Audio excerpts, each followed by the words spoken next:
Our human body has taken millions of years forming into the shape, structure, and composition it is today since the time life first showed up on Earth. Standing up on 2 feet, with our arms positioned laterally, with our spine vertically holding our head on top of our skeletal framework, our eyes can look straight ahead and envision a future no one else can see from the benefit of our anatomically upright composition. With our tail tucked at the bottom of the spine, inside our body, balancing and standing up to the challenge posed by gravity, we learned through evolution to form so many languages and engineer buildings, clock, vehicles, internet, imitating what we see around us in nature.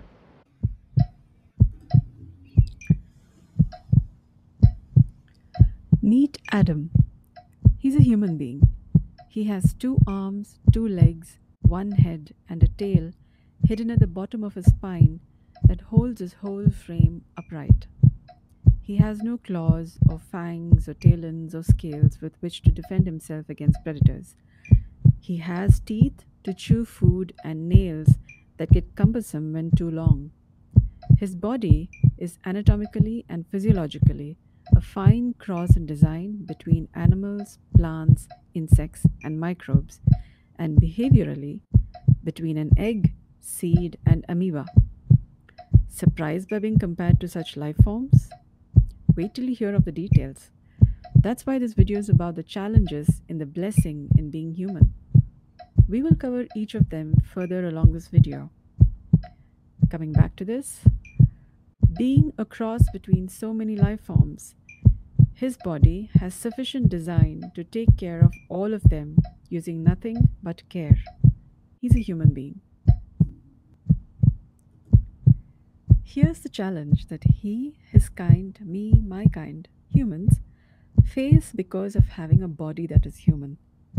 We stand upright on 2 feet with our head right on top of our skeletal framework.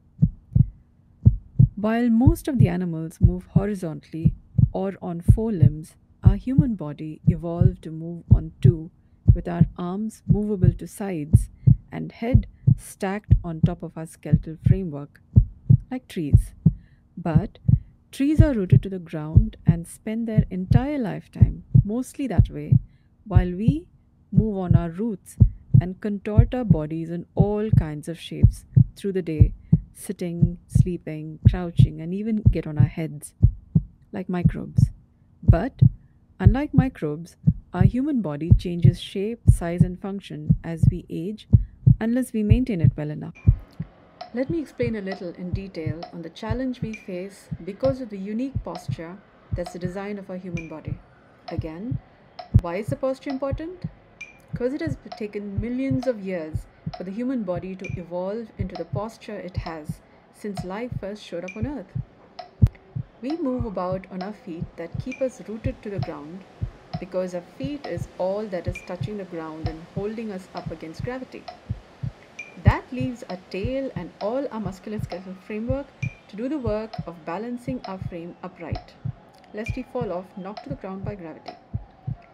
That leaves our head at the merciful care of our narrow neck on this upright posture and loaded with the mighty task of keeping our common sense intact while executing complex tasks to keep us surviving challenges, alive enough to want to keep doing that day in and day out, and dealing with the expectation of evolutionarily thriving as a profitable enterprise to our creators through our activities of daily living.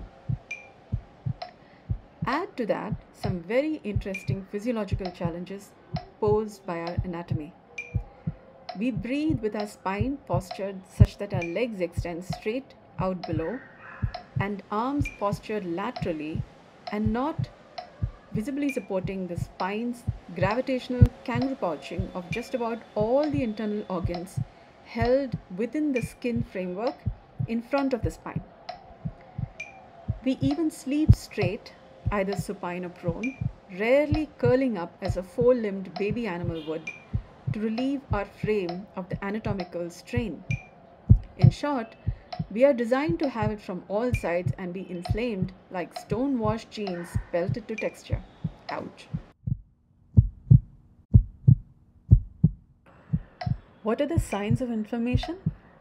Calor or heat, dolor or pain, rubor or redness, tumor or swelling, functionalessa or lessened function, sonar or sounds. We will cover all of this a little at a time in later lectures, and then you would see more clearly that which is not obvious in the condition of being human and why we are prone to violence than non-violence. We would also cover what it takes to be able to be non-violent through learning what it takes to have a non-inflammatory presence. Coming back to the challenge and the blessing in disguise in having a human body, because we are standing upright against gravity and getting pelted by everything that is moving downwards in the direction of gravity, we probably came up with our vernacular human languages to make sense of the sounds we make from consequent inflammation. Probably that's why our language sometimes tends to be abusive. The morasses of flash images in the screen of our mind's eye that our eyes have to deal with from standing upright probably had us see things antagonistically or synchronistically, so much so that some of us became selfless and some selfish, some extroverted and some introverted, some hyperactive and some hypoactive, some aggressive and some submissive. I mean, we had to find some way to function and still be standing upright one way or the other, right? We can't be pulled down to earth, nor can we fly up. Talk about being between the pillar and post. Can't sit still, can't stand up for long. Illusions and hallucinations and factual versus distorted constructs of reality ensued, depending on how well we kept our head on top of our shoulders and kept it together while moving against the natural gravitational pull, which is downwards. No wonder we came up with the idea of heaven and hell to deal with the condition of being human. We don't know most of this because we've been seeing this from the moment we are born. Our growing up environment has humans with the same upright posture doing upright posture things, and so the expectation for how to be human is templated by demonstration from our environment. Tarzan, on the other hand, saw gorilla behavior and did not know he was human until he met another human. We face it every day since infancy, since we've been expected to stand up and walk. Our ancestors, our parents, and siblings and neighbors do it, and so we are to do it to be a grown up adult. We man it up, square it up, and face the world being brave while being putty inside, hoping to get it right and not be found out as being not good enough. Brr. Great thus far, in that the heat of evolution is still on, keeping the bum of a human on its toes, unrested.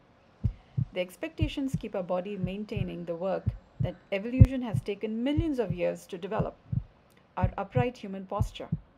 We don't even know we do this, and we have been walking as the proud human species since, oh, quite some time.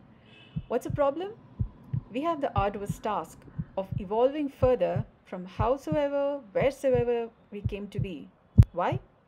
So that we are becoming a better life form that matches our ability to be with the fantabulous body design we have that formed through millions of years of evolution and the investment it has taken by millions of people in iterative improvement of the design of the human form for the potential hidden within the design of our human body make.